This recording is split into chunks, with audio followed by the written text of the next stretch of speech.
And not just this year, but also the incidents over Langley last year. The pilots that responded to that incident, I've spoken to them, they weren't able to lock these up with their infrared systems either. So they do seem to be exhibiting some type of signature management.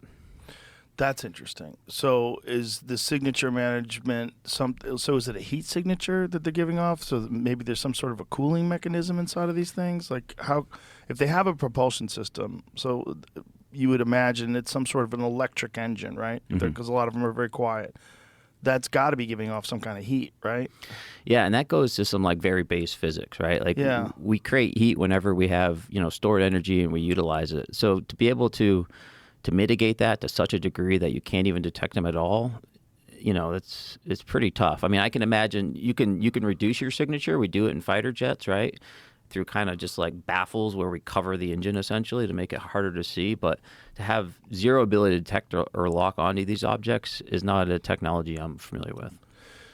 So other than that, are they exhibiting any type of movement that's extraordinary, or their ability to turn angles? Is there anything about them that points to this being superior technology? It's tough to say. Based on what I've seen just in the public from reports and kind of amateur photographers and witnesses, some of them do seem to be making pretty sharp turns. I wouldn't call them like physics breaking turns, but they don't seem to be operating like a normal aircraft, right? So they're down low. They're making what appear to be pretty high G turns, maybe like 3, 4, 5 G turns at relatively low air speeds, which is indicative of them having a pretty significant power supply, right? Anytime you turn like that, you're burning energy essentially. So for them to be able to make these high G maneuvers and then remain in the area for another 5 or 6 or 7 hours and still have the battery life or whatever's propelling them to then go over the ocean to a point where they're untrackable.